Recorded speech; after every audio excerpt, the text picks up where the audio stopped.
Hello, and welcome to the Color Whisperer Show, where we talk about all things home and healing.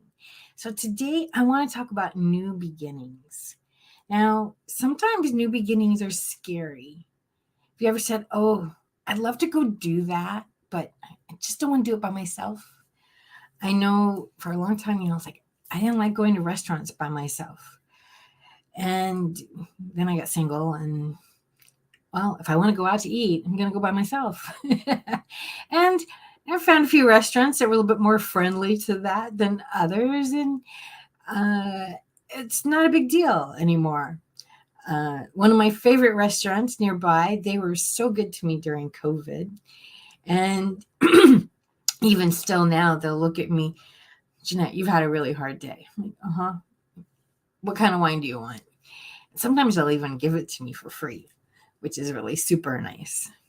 But, during COVID, they'd come up, Jeanette, you need a hug, don't you?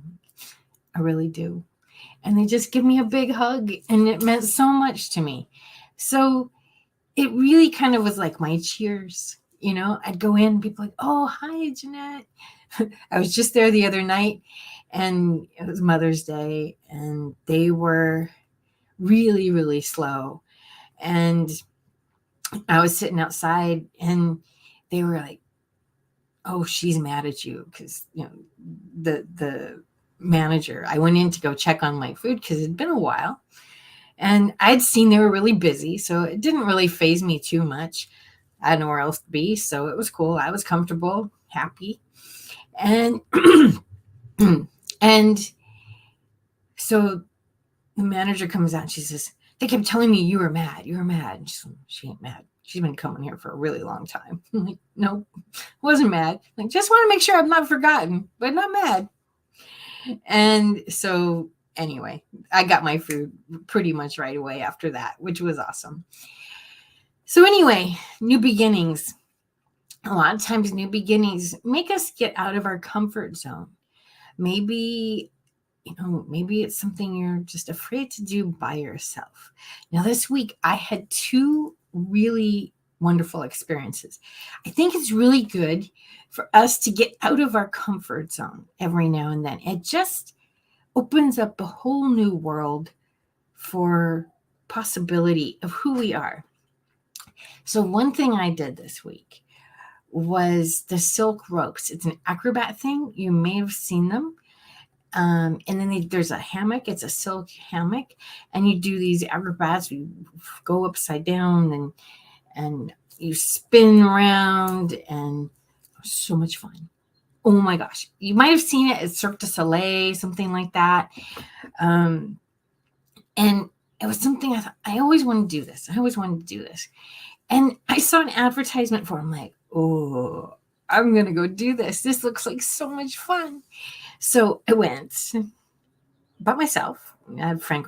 Is anybody going with you? No, me. I don't need a buddy for this. There's an instructor. There's going to be other people there. I'm fine. So I went and I did it. It was so much fun. Now I got to tell you, the spinning got me got a little nauseous. I wasn't really feeling great stomach wise before I went, but let me tell you. It was bad when I left, and it wasn't super bad. I shouldn't tell you because if it really was fun, I would do it again in a minute. I think I ate something I shouldn't have eaten that day, and I would not. Just be a little bit more careful. Maybe go get one of those motion sickness things that you can put on your wrist. And so that was really, really cool. And I got done, and I was like, I didn't know if I could do it, but I thought, I'm going to go try. What's the worst thing that can happen? I sit there and I don't do it, which I didn't do. I was able to do all of the tricks. And, they want you to come back. So they're going to teach you things that they know you can succeed at so that you do come back and you learn the next step. So anyway, it was a lot of fun. And then last night, a friend talked me into doing a pole dancing lesson. Now, when I was younger, I had a friend who had a back room of their house, and there was all kinds of games and toys and stuff like that. And he had a pole. And he said, oh, everybody that came over the house tried it. And so I spun on the pole. Now I didn't know this, but the pole spins. So, I didn't know what I was doing, but I just played on it for a few minutes and thought, well, this is really cool. I could see how this could be a lot of fun. But you've got to know how to do it and what to do, and there's ways to keep the pole spinning, and it's a lot of muscles at work. I'm sore today, let me tell you. But it was so much fun. And so, am I ever going to go be a real pole dancer? Oh, hell no. That's not but it was just fun to get out of my comfort zone and do something totally different. And the friend that I did go with a friend on this one. And one of the things we like to do with each other is get each other out of our comfort zones. So another thing we've done together is axe throwing. Now, I don't know wherever you are in the world or the country, but here in LA, that's become a big thing. And so I said, let's go try axe throwing. I had a little bit of anger I wanted to get out. It was a great way to get out some anger. And so we went axe throwing together, and it was definitely more out of her comfort zone than mine. I actually was pretty good at it. I was surprised. But we did it. And so she's definitely a fun friend to go out with, because it's like, okay, she gets me to do some of those things that I say, well, I would do it, but not by myself, and vice versa. So we all got to have that friend that takes you out of that edge. We kind of get comfortable in a box and in what we think the world expects of us. And stepping out of that box is so important, because we get to learn more about ourselves. I learned I get seasick on a piece of silk. Who knew? And it's funny, I was supposed to go last week, and something happened. I had to switch it till this week. And it's a good thing, because the teacher who taught that class last week, she loves spinning. So I would not have done very well.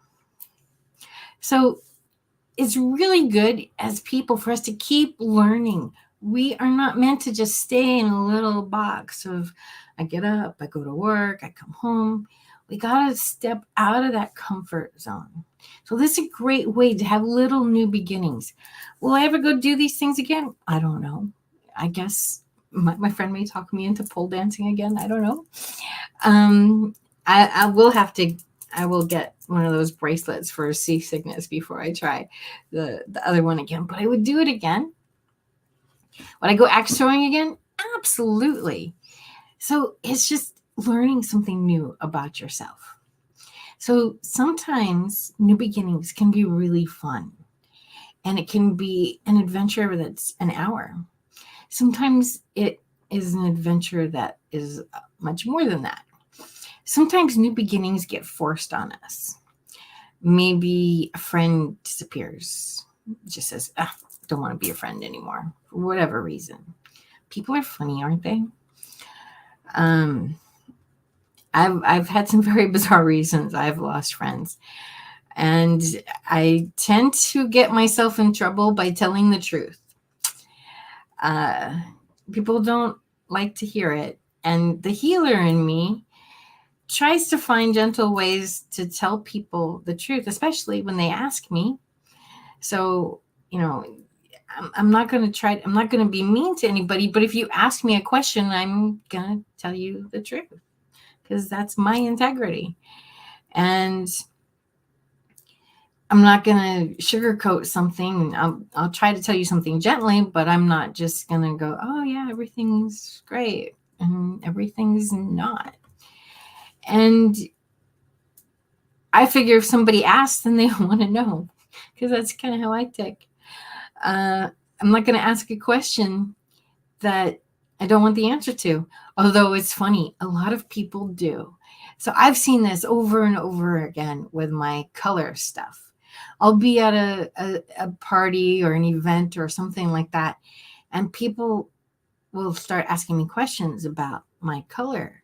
and how I do it. And I was like, oh, everybody has a color. Well, what does that mean? And usually when it's a big group and they start asking me questions like that, there's usually one person who they'll say, so what's my color? And then energetically, I feel these big iron gates come in. And like, oh, you can't look at me. You can't see me. Da, da, da, da. And I'm like, don't ask if you don't want me to know, because then I got to work from my head.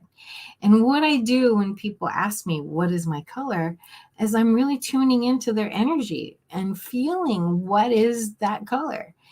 And I've had that happen a couple times. And oh, this one girl, it was just bam, you can't see me. I'm like, okay. And I don't have any clue what she didn't want me to see. Was she hiding secrets? I have no idea. None of my business.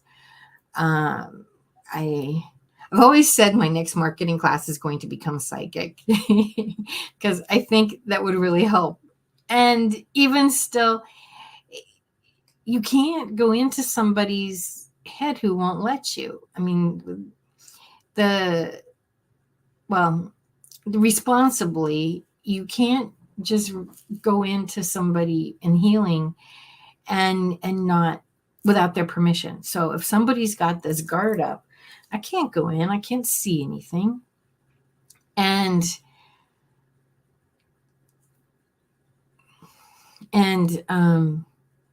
it's none of my business. If they don't want me to see, they don't want me to see. So then I'm just stuck with, okay, I got to work from my head, which I can do. It's just the information's not as clean. Because there's things that with the colors, there's things in facial features and colors and you know, the way people walk, the way people carry themselves, all these things come into play, which I'm looking at when somebody asks me, what's my color? But there's also an energy that I'm feeling too. I'm like, okay, so is what I'm seeing also what I'm feeling? So if there's a symbiosis there between what I'm feeling and what I'm seeing, then I know I'm right. But if you do this to me, then I only can go based on what I'm seeing. I don't get to do my internal check as to whether or not the feeling is the same. So and I think some people are just really truly afraid to be seen for who they really are. And, you know, they're trying to be the perfect this or the perfect that. For their job, for their family, could be a spouse, could be for their kids, could be for their parents. You know, I mean, my parents are gone, but even, I'm an adult, you're always their baby, right? As long as they're alive, you're always their baby. And there's still an element of, we do what we do to be a good kid, right? I mean, at a certain point, it doesn't matter as much, but there's still elements of, these are the expectations of me as my role in the family. So I'm the eldest child in my family. And when my parents were gone, there were still expectations of what I'm supposed to be as an eldest child and how I'm supposed to, treat the younger ones and what I'm supposed to do for them. Because there was, some things that needed to be dealt with. And it is, still my job now as oldest, as matriarch, to make sure that my younger siblings have what they need. So we are raised in these roles, and it's weird when they get stripped. A lot of my roles in that department have changed tremendously. And ultimately, it's for the better for everybody. And when it first happened, it was so weird to feel that change. And,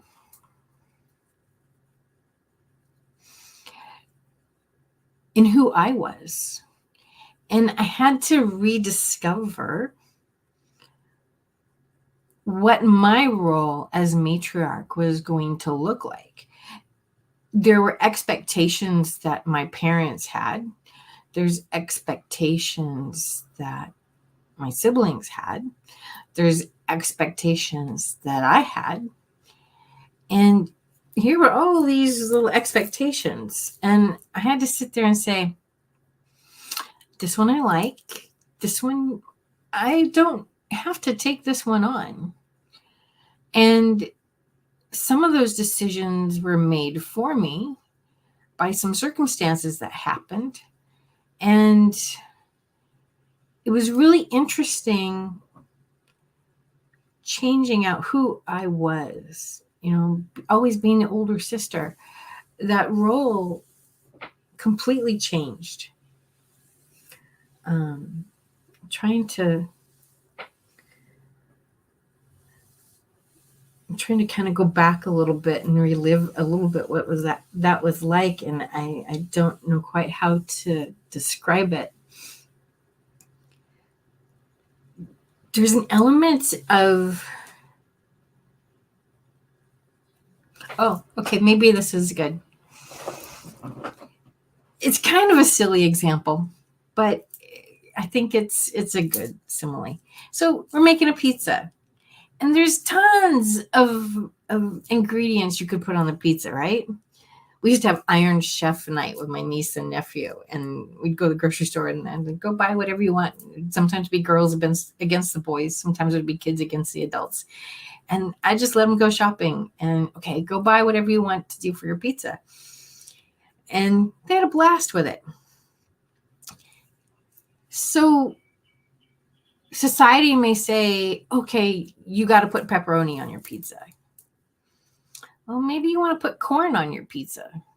Now, a lot of people might say, well, corn on your pizza? That's really weird. Now, in England, that's kind of a normal thing. They'll do corn and tuna. Now, here we would never have corn and tuna, but corn and tuna is a normal thing over there. They also will do corn and onion. Another thing we'd never even think about here. My favorite little pizza place, they do caramelized onion and corn. Oh, man, is it good.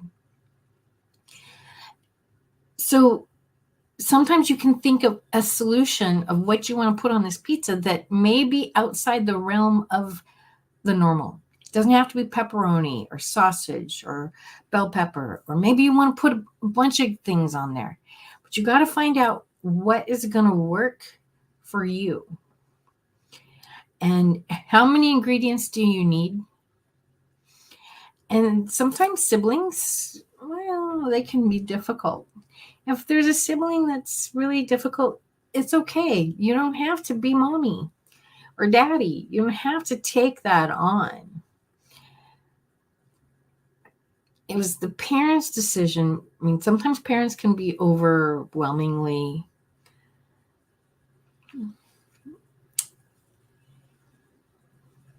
they can help too much. And when they're gone, the sibling doesn't have to take that on. So it's really about looking about, what do you want your pizza to look like? What do you want it to taste like? You get to create that pizza. So we're recreating who we are in this new family. All right. I have, so I hope that helps. I hope that definitely helped. I'm back again and all in that space. And you were bringing up all kinds of interesting things. One, there is a axe throwing place here in Durham. I have yet to go there, but I do know that so there much is an axe fun. playing place here in Durham, and I have been contemplating going there because I want to say it's a bar and it's actually in our downtown area and all in that space. So it's been here for They a have while, and I've been alcohol and axes. Now, the place I went to didn't have any alcohol, but they have alcohol and axes. they have alcohol and access, so it Wow. I is would not want a to be their insurance. yes, that's what I was wondering about because I hear what you're saying about it being a fun activity and all in that space, but I'm going like, wait a minute, you're throwing an axe and it's also a bar and everything. So I was going like, yeah, I'm a little bit worried as to where the aim factor might be and all in that. But the place is literally called Urban Axis. That is the name of the place, and that is the Axtone location. And definitely there is paid street parking and all along those lines. And they do have walk-ins and all in that space. So it is a literally an Axtone bar. So the place I went to, it was kind of like bowling. Everybody had their own lane, and there was walls between. So it was pretty, and they give you safety. They're very big on safety and teaching you what to do so that there aren't any accidents.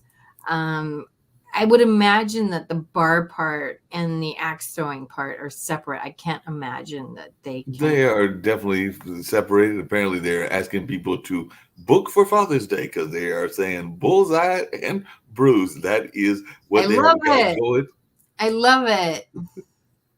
Yeah, so they have got the bullseyes and bruise, and apparently this particular franchise has got offices in Austin, Texas, Baltimore, Boston, Cincinnati, and Durham. So I think Durham might have been one of the latter ones that just recently opened and all in that space. But yeah, they have also done acts of kindness where they gave some donations and some things of that nature, and they're also used for corporations and celebrations and all in that space. So definitely they could mix up the drinks and everything else. But yeah, that is something that you were talking, I was remembering.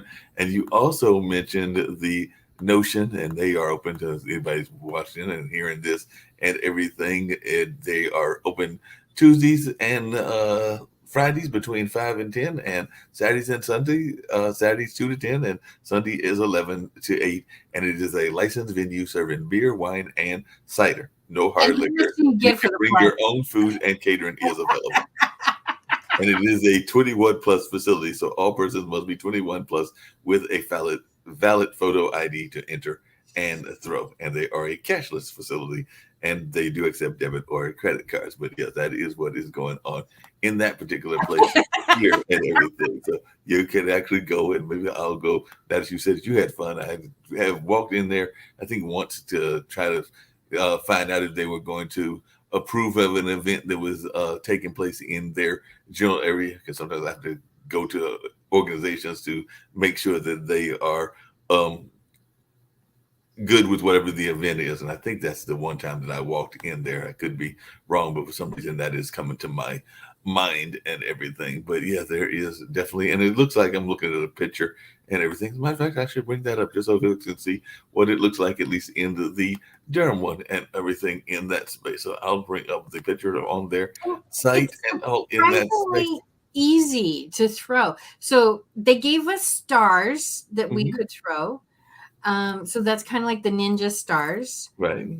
And then we had, they were like a deck of cards, but they were made out of metal, and you could throw those. Those were really light.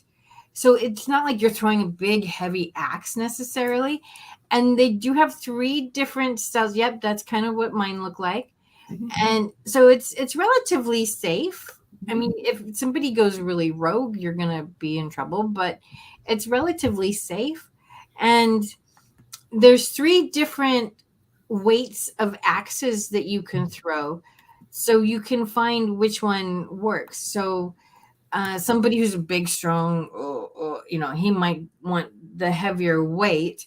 Somebody like me, I was more kind of a medium weight, and somebody who doesn't have, may enjoy the lighter weight. So it just depends on what you find gives you the best spin on it. Yeah. It really Yep. And you mentioned something else that you did as well. I did not do it, even though I did attend an event, and I'll tell you why I attended the event. It was before the pandemic and all along those lines. But you had mentioned that you had done some of the circus acts and all in that space. And there is a group here once again in the area, but this one is not in my hometown of Durham. It's actually in Raleigh. So we do have Cirque du Val, which is a aerial and circus community in that area in downtown Raleigh. And I want to say it was about 4 or 5 years ago. I don't often do this, but on occasion, I think I've done it maybe 2 or 3 times. I think I've told you before that I have done DJ work, but it is usually as a radio announcer and a radio DJ. But there have been at least a couple of times, and maybe there'll be more times in the near future where I have done DJing for an event. So Cirque du Vol was having a event in Raleigh, and they needed a DJ, and their DJs that they usually had were not available. So I actually provided some music for a party at their location, and I think that was about roughly 4 or 5 years ago, and all in that space. But they do a lot of that aerial stuff that you were saying that you got dizzy and a little bit not that well with some of it, but they do aerial art, circus fitness, or cirque fitness as they call it. They have youth programs and a number of other things that they are part of. And they also do performances, because I think they performed at a couple of the festivals that I am part of as well. So they do a lot in the community. So much fun. Oh yeah, it looked like it was fun. Like I said, I was glad to do the DJing, and they were literally doing some of the routines while I was playing the music. And I think in that particular case, I might have had some of the blues music that I enjoyed, but it was mostly rock and R&B, as I recall, that I was playing and everything. But it seemed like it was a real good time. The folks were there were having fun, and I've seen them at some of the street festivals as well. So they oftentimes do some amazing work there in that space. And like you said, it's just amazing watching the folks and seeing the various acts that they do and all in that space. So it opens up so many possibilities that we don't think about. I mean, who'd have thought that? Okay, you see some guy on TV maybe climbing a rope or doing something like that, but usually that's like, oh, I can never do that. And it was really amazing how much I could do, as just knowing how. And it's not something that, not something that happens in my daily life, right? It's not something that happens in the daily life. I was actually going to bring up some of the pictures of the fine folks at Cirque du Vol. Yes, so much fun. Yep. Now, see, I didn't go that. We didn't do the spins like that. We just did some climbing, and we did a little bit of work on the ropes, but that's advanced stuff. Oh yeah. It's so cool. Yeah. Yep, that's some of the images of some of the things that they have done. And like I said, I was literally down there DJing at that particular location. I think I was off to the side of where one of those pictures is, and just providing the music while they were going up on those particular ropes and all in that space. So yes, this is some of the work that they do on a regular basis. And like I said, they even do some circus performances as well. But yep, you can even hire them for your events and all in that space. And they do offer classes. Do you know what vol means? I'm not sure what vol means. That's a good question. I'd have to look up their website. No worries. No, because I know it's circus. Well, that's a good question. Let's find out if I can find out. And then the last thing you mentioned the pole stuff and the pole dancing, and I've never done that either. I've never had a significant other that have done it that I am aware of, and maybe they did it either before or after me. But I did have a friend of mine that used to have regular house parties at his apartment complex, and literally in the apartment complex, at least one of them was one of those poles. So that became part of the routine with King Kinsey. I think that was Carl Kenny, King Kenny. I think that was one of the things that King Kenny and some of the others were doing. They would have these parties, and I do remember that one of the parties there was literally a pole in the middle, and some of the ladies, and I think some of the guys enjoying trying to do some amateur version of it. It's fun to just spin on it. I mean, you don't have to know what you're doing. Right. It's just fun to spin on it. Right. But it's kind of like I got to do indoor skydiving. Have you heard of that? I had not heard of that.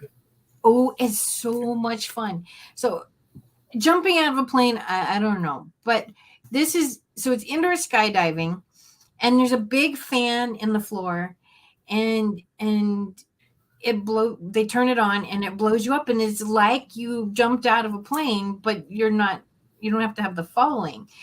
And so the pole dancing is very similar in that it's all your muscles at play. With indoor skydiving, it's so interesting because your arms, your whole body is like a steering wheel. So if you move an arm, you know, in or out, then you're going to turn. If you move them up front, then they're going to turn. So it's very intense acrobat, and every single muscle matters Oh, in wow. what you do. And so they had somebody that would, you know, kind of keep us going, you know, and tell us what to do. And they would, you know, they were there to catch us and not going to fall, but he was there to direct us and steer us or help steer us a little bit.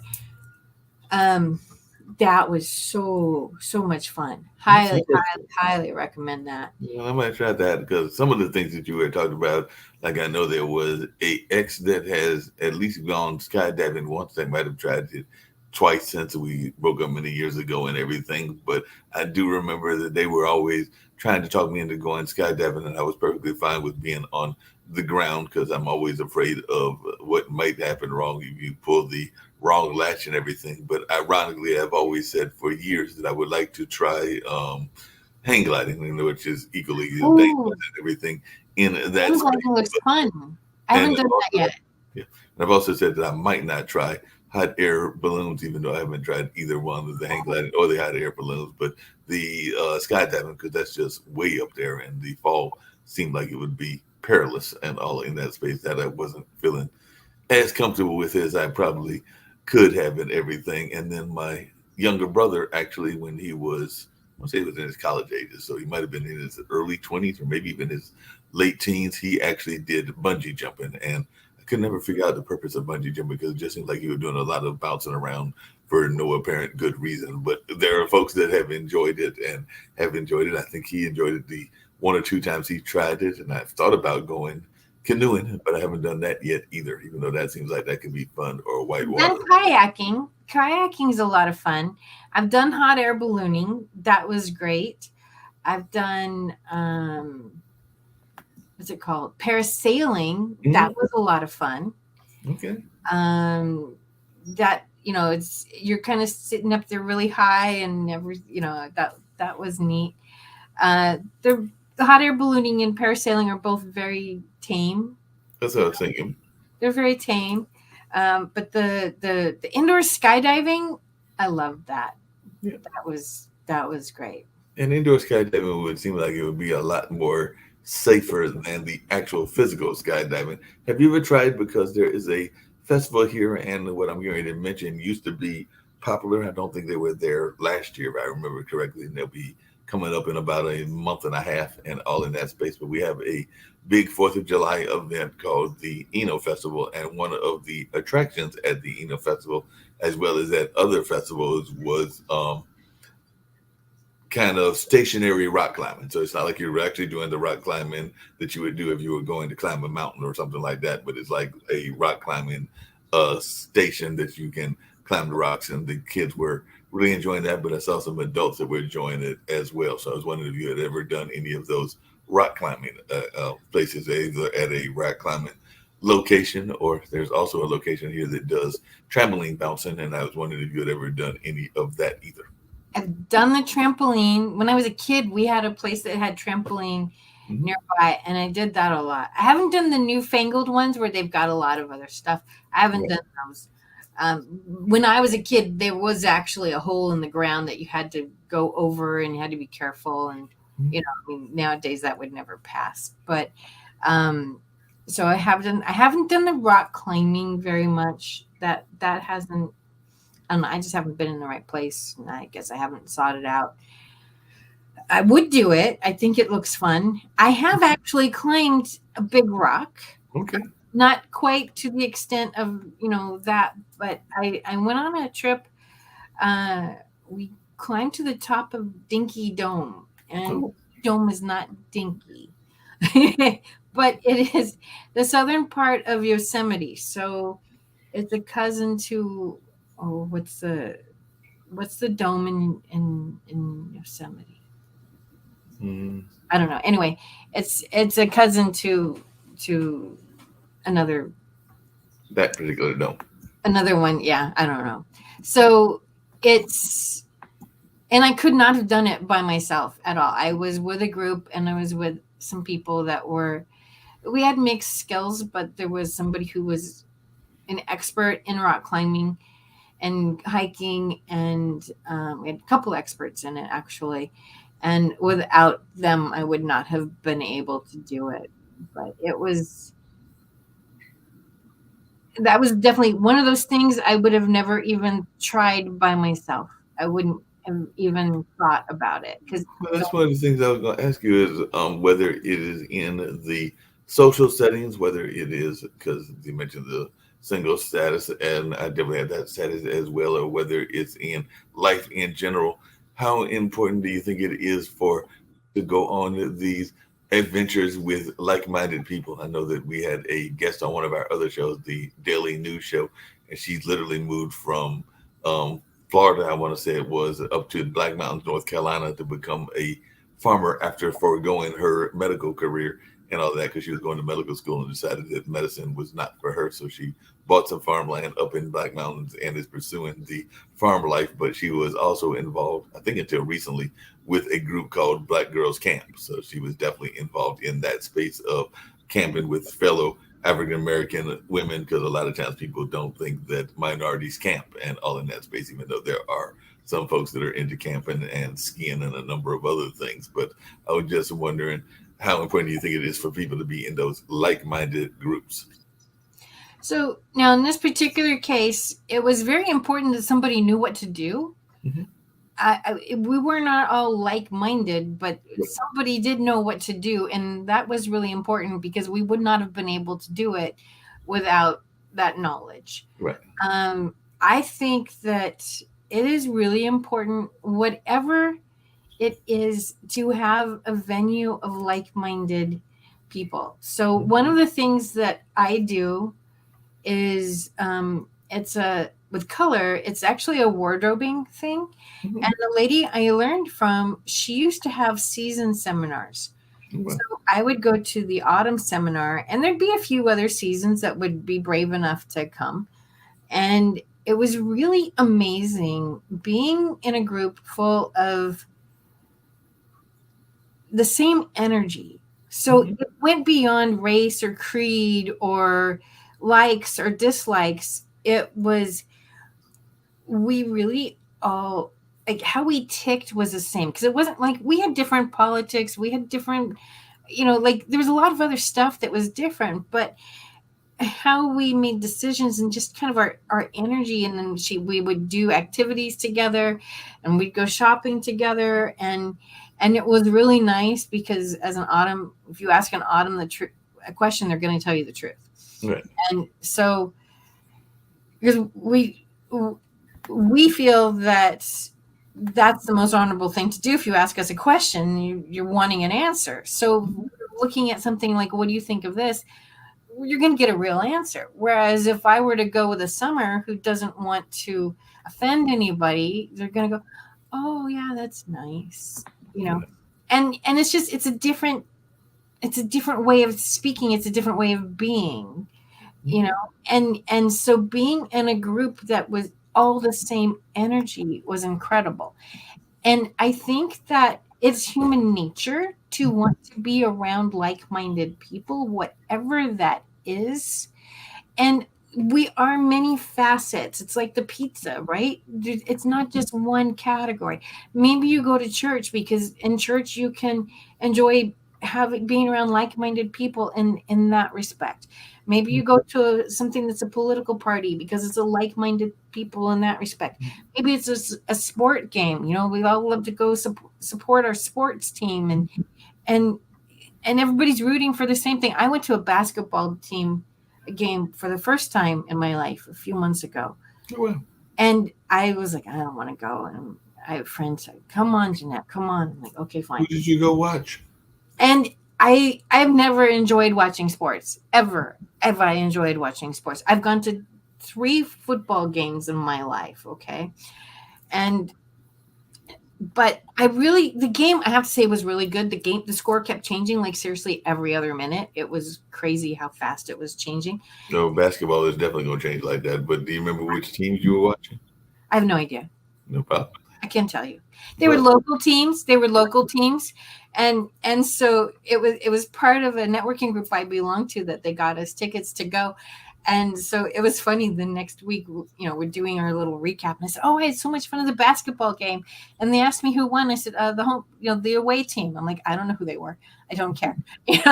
Well, no, that's one of the things. There is a very popular team here in North Carolina. It's the minor league baseball team. There was actually a whole movie made about them in a partially fictional way, even though part of the story was based on fact, called the Durham Bulls. And of course, many people know the movie Bull Durham and everything. And that being said, I haven't been to a game this year, but they just started this season. I don't think I went to one last year. So it's probably been about 2 or 3 years that I have been to a game. But the games are fun. I am not, like you are with certain other sports, I'm not a overly big baseball fan. I mean, I know it's supposed to be considered America's pastime, and I'm not saying that it doesn't have some enjoyable moments, but sometimes it can have some boring moments as well. But one of the things about that baseball game that you just mentioned is it is also very much of a social atmosphere. So a lot of times there are contests that actually my friend Jatovi helps run some of those contests, does the announcing on those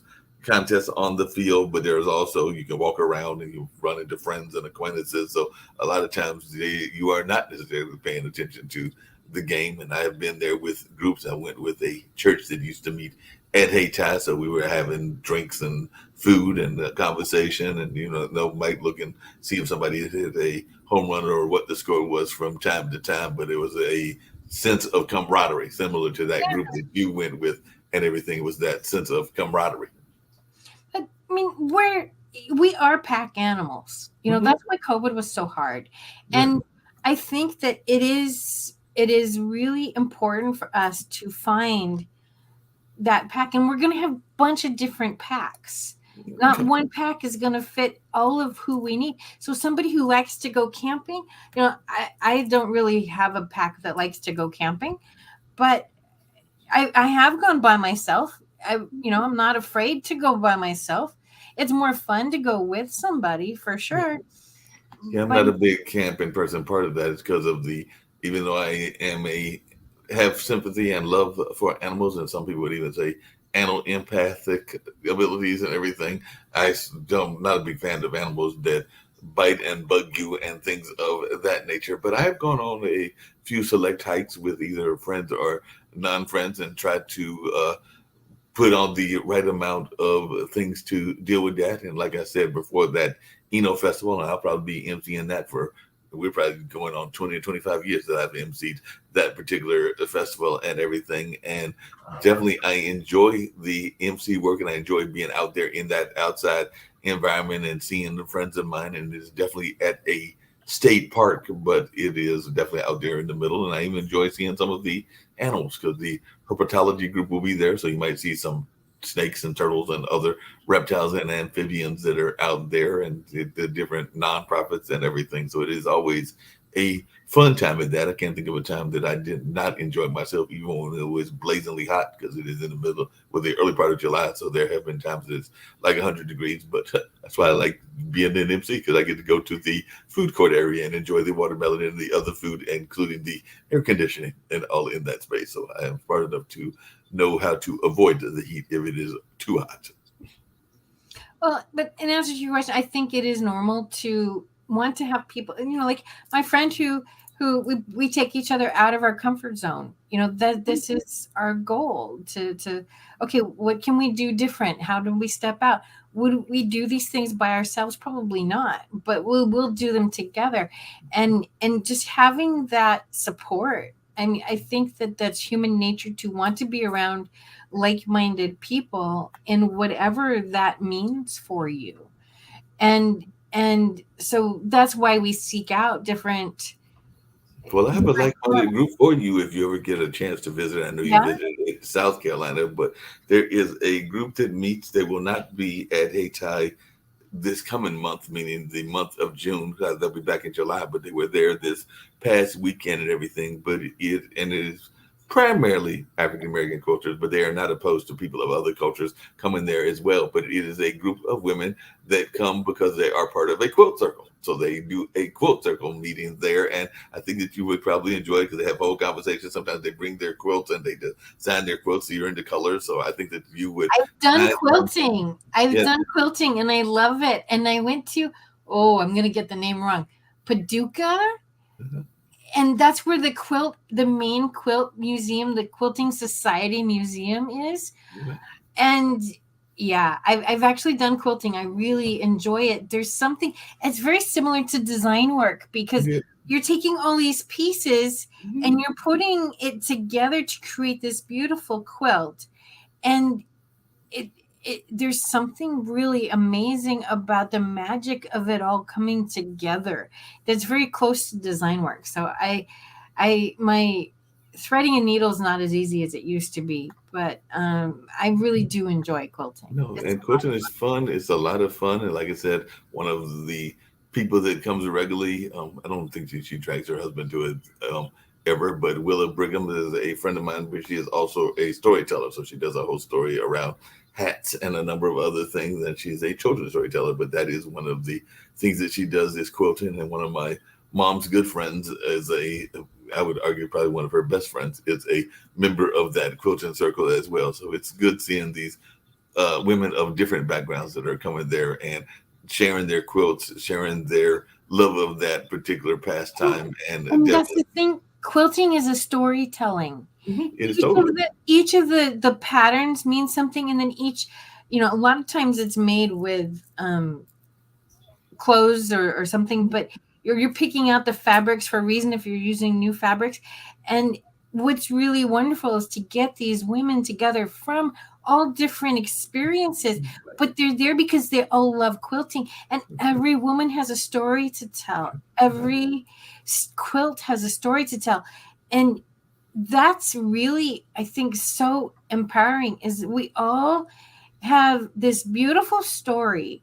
We've all had challenges. We've all fought battles, and each one of us is like a piece of that quilt. And to have a space where you get to tell that story and share it. And I think women are better at this than men.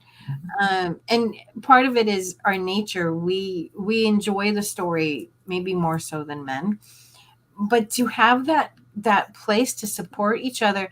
And that's why, the quilting circles in the 1800s and everybody get together and they'd put a quilt together. But it wasn't just we're putting a quilt together. It was sharing their stories. It's so beautiful and magical. Yeah, and I agree. And definitely, sometimes those groups can also have their politics as well. And sometimes that can be disruptive. So sometimes you have to know where you are in those situations and not let those politics interfere as well. Always somebody with an ego, exactly. and that's not what it's about. That's not what a quilting square is about. It's about just being able to tell the story. And I agree with you. And the last thing I was going to mention, the things that you mentioned, because I was listening the entire time, and this one I mentioned in the chat and everything. You mentioned the fun you had making those pizzas and those homemade pizzas with your relatives. I think it was your nieces and nephews, and all in that space. And I was thinking that when I ordered a pizza, whether it is a pizza from a store or if I'm dealing with somebody that's making a homemade pizza, it is usually one thing that is a requirement in my part and everything, because I am a fan of olives. So there are certain things that I will want in my food. Like if I have a salad, there's probably a good chance that I'm going to make sure that it's got cucumbers in it, and probably this item that I also like on the pizza. So I am definitely a fan of the olives. They can be black or green. I don't really have a preference in that regard, but I do like olives in my pizza. So that's what I was writing in the chat. I was like, yes, I could definitely do with it. Homemade pizza, maybe even today, but it needs to have some olives on it. That's awesome. That's awesome.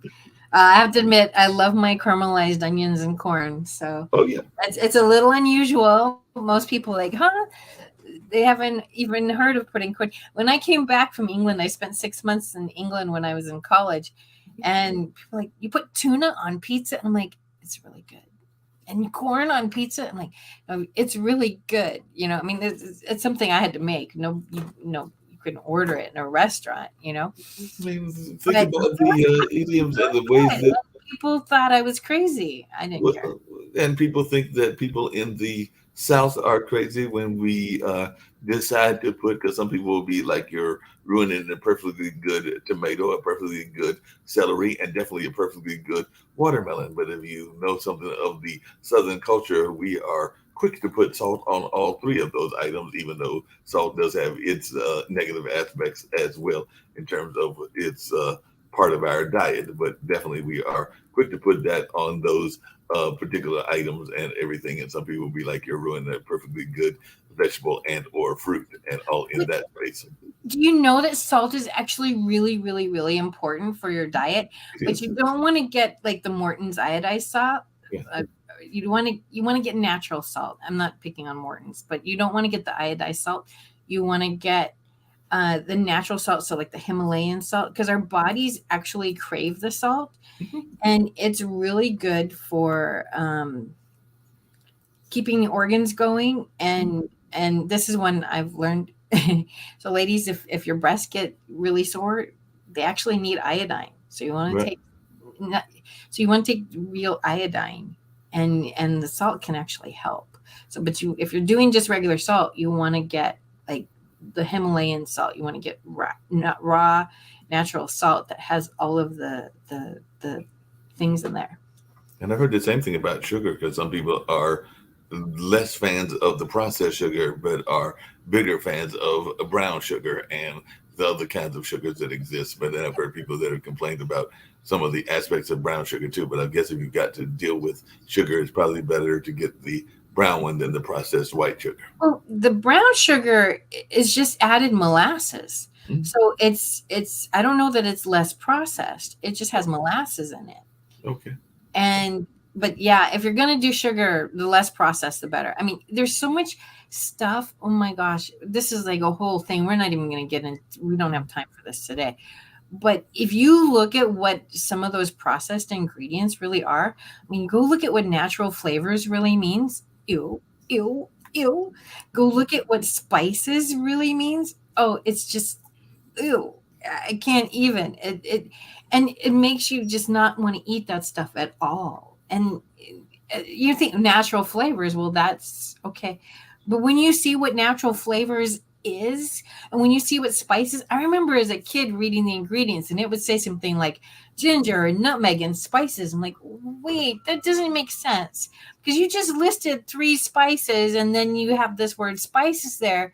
So why aren't you listing out what that is? Then I found out what spices really is. I'm like, ew. So if you really start looking at what's in a lot of those processed ingredients, you're not going to want to eat any of them. And that's another show for another day. That's another show, another time, because I've actually watched a couple of the documentaries about what goes into the making of our food diet. And if you let that get to your head and your mind too much, you may never want to eat anything ever again. So definitely there are some things that go into the process, and definitely we got to do better in the way we treat the food that we eat and all in that space. And we are very much of a fast food culture, but like you said, that's a whole nother story and a whole nother show and everything. And but what's in the different dye colors? Oh yeah, it's there's some stuff in your food that if you knew you were eating it, you would never ever buy it. You just would throw up. Truly, you would throw up, because it should not be.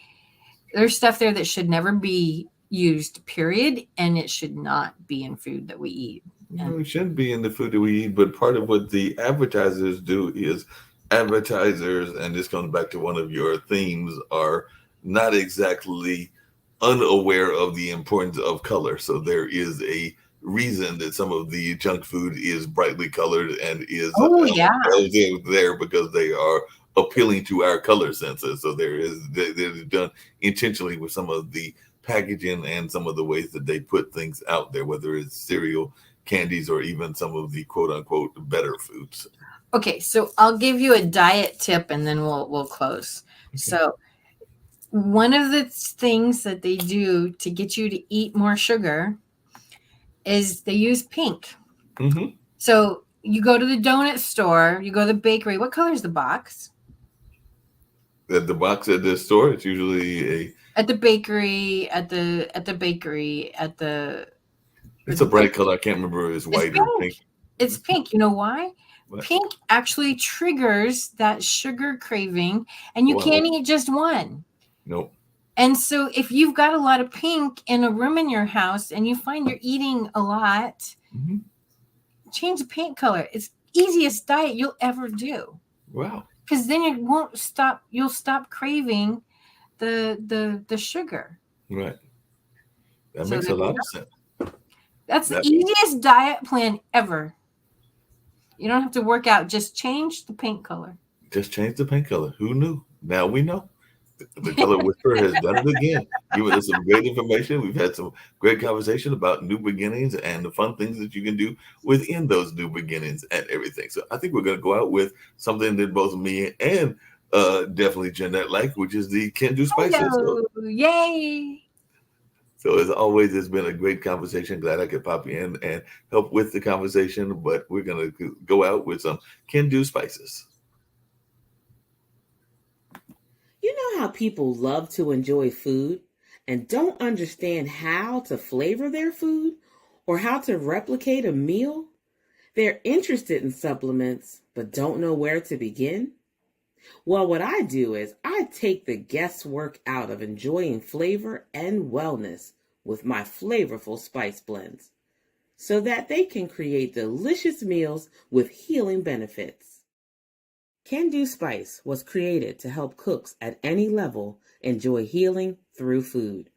Every spice blend was designed to give added health benefits of natural herbs. Every blend is complete. There's no need to add any additional spice for a delicious meal. Saving you time and money while adding supplements to your meals can be both tasty and fun. My earliest memories in the kitchen began with my father, Kenny Can Do Bond, so it was fitting that I would name this line after him. I have always looked to natural remedies to supplement the body, and I found myself hiding herbs and minerals in foods for my family. That's when it hit me. Everyone needs Can Do Spice. Everyone should be having this. It's an exclusive brand for cooks at any level who want to create flavorful dishes with healing benefits that can satisfy the body and soul. Add a little spice to your life. Give Can Do Spice a try.